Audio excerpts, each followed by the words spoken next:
Hey, what's up, everybody? I thought I'd take a little time out while I'm riding and making these deliveries. As you can see, we got the alkaline water back here, 5 gallons, about to go drop off to a couple of our locations, a couple of homes. You know, but we just got through doing the Alive Expo here in Atlanta at Cobb Galleria. Really great green living, you know, eco-friendly, natural product providers. I think at least about 300, you know, companies came out and represented, you know, from small startups to Fortune 5s.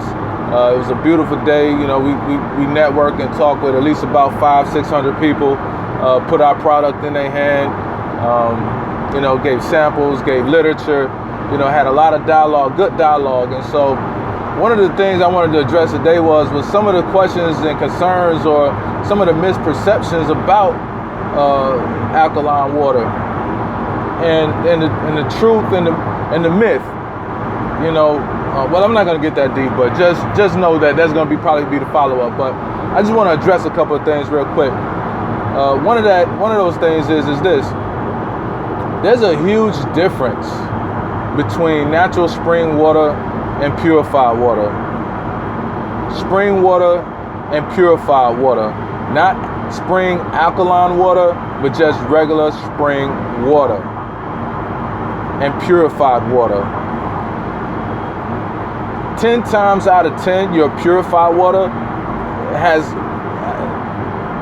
basically come from the city municipal water, tap water, that they run through different filtration processes, UV, charcoal, different filtration processes to get the microbes and get the algae and all the bacteria and, you know, all the different contaminants from out of the water. They run it through that process. But prior to that process, also, they put chemicals in the water, okay? They put the fluoride in there. They put chlorine in there. You got lime in there. You got sulfur in there.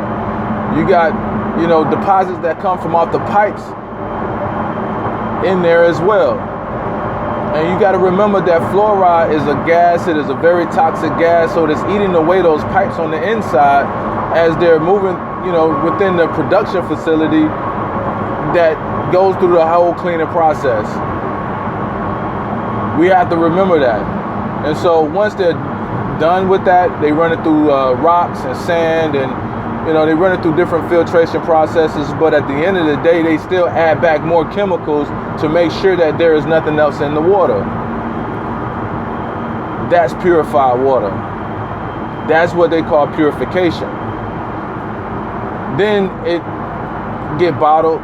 It sits in plastic bottles for up to maybe 2 years in a warehouse before it even goes to the shelves of stores, and then it could be on the shelves of stores for another few months, and then you walk in there and you purchase it, and then it sits there on your counter because you probably drink 1 or 2 bottles a day. So it's been sitting, it's stagnant water. Spring water is a little different, much different, shall I say. Spring water is going to be water that has come from the earth, that has went through a series of processes through rocks, through salts, okay, such as limestone, marble, and all kinds of rocks and things up under the ground, okay? And we have to remember that the water from under the ground is naturally purified. And of course, before they bottle it, yeah, they have to check it and run it through processes, you know, to make sure that there are no contaminants in the water for you to drink it. They want to make sure it's safe, but for the most part of it, they don't do anything to it. A lot of companies don't. Some do, but for the most part, those who respect nature, they don't. And so if you're looking for pure water, you want the best water. All right, you want purified, you don't want purified water, you want spring water. And generally, spring water is going to produce an alkalinity between maybe about a 6.5 to like a 7.2, depending on, you know, its location. And that's good water, it's fine. If it's at a 6.5, slightly acidic to slightly alkaline. All right, that's okay. But when you start getting to water that is a bit more alkaline, such as a 7.8 to like a 9.5, and that's very rare to find springs that produces a 9.5, but that's good water, and those water are going to be generally hard. They have the calcium bicarbonate, they have potassium in them, and they have the magnesium bicarbonate, and those mineral salts are really good for balancing the fluid around your cells. Bicarbonate, if you do any research, check out bicarbonate, the calcium bicarbonate, and check out magnesium bicarbonate and potassium, and how that balances, you know, especially the calcium bicarbonate, that balances the potassium levels between the cells, so that, especially around the heart, so that your heart fires properly. Okay, because any fluctuation of too much potassium around the heart, you know, it can really, you know, change the heart rhythm, you know, can lead you into a heart attack. So people who have heart problems, this is good water, especially that has the bicarbonate in it. Of course, you can create your own, but if you're drinking natural spring water with bicarbonate in it, which is rare, then you got good water, and it's that cell cleansing. Okay, and some people experience, relaxation. Some people, experience more frequent bowel movements, because if you're using a restroom once a day, you have a lot of fecal matter. You have a lot of buildup, because you should be actually using the restroom at least 3 times a day, and that's the work of the magnesium in the water. So a lot of people, they question me about that, you know what I mean, and so, you know, I just want to kind of, you know, talk to you a little bit about that, because it's very important to know the type of water, and especially the water that we provide, the Bio Mineral Plus water. It has the calcium bicarbonate, it has the magnesium bicarbonate, potassium. Okay, it's really good for your cells and cleaning your cells. So we pride ourselves in having a very rare form of water. A lot of springs here in the States, they have good water. They have, you know, a lot of great minerals that we don't have. And so we look forward to harvesting some of that water as well, and to incorporate that into our brand. You know, but you can rest assured and know that I'm gonna make sure you're provided with the best water. But yeah, man, a lot of people want to know what's the difference between the alkaline water and what's the difference between purified water, or even what's the difference between alkaline waters. You know, and that's a lot of different videos to make, but just in the simplistic form, between electrolysis and natural spring water, just know that both actually can become, spring water, alkaline spring water is structured water. Okay, not all of them are, but some are, which gives you the molecular structure of the H3O2.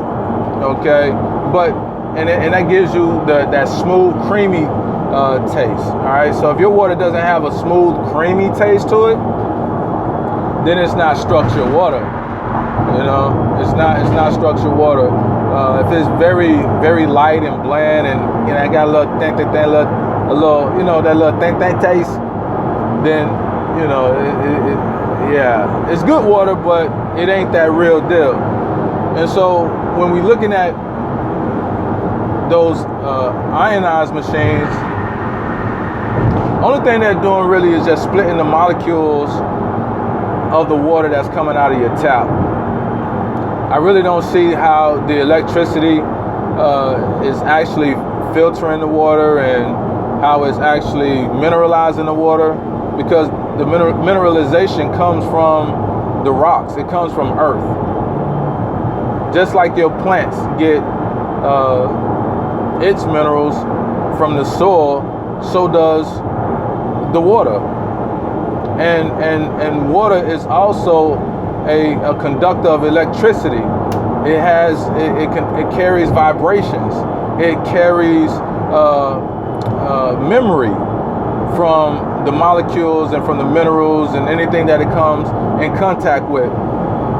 And so as it, especially spring water, as it moves through the earth and goes through those series of vortexes, it continuously takes on memory and it wipes its memory out. And so when you finally get it at the spring source, you have water with a memory that contains minerals.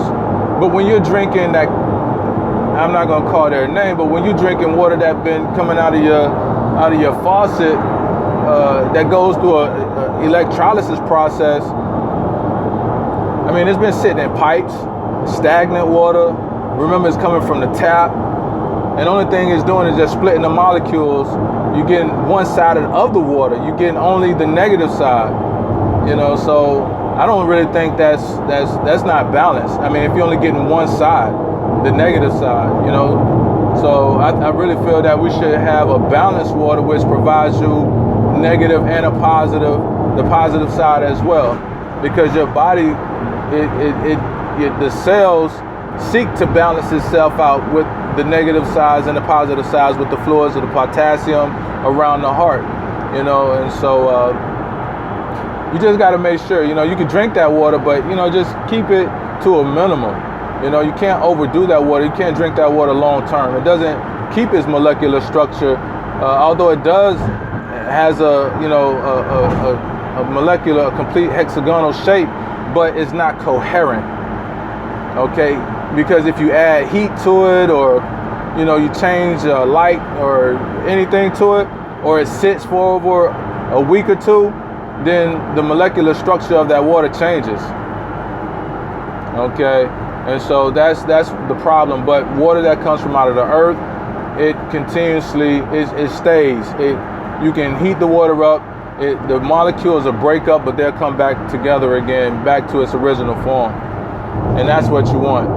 So just wanted to give you a quick tidbit about that, talk to you a little bit about that, address some of those issues, those concerns, questions that people are having about spring water versus purified water, and alkaline water, spring water versus machine water that's being ionized.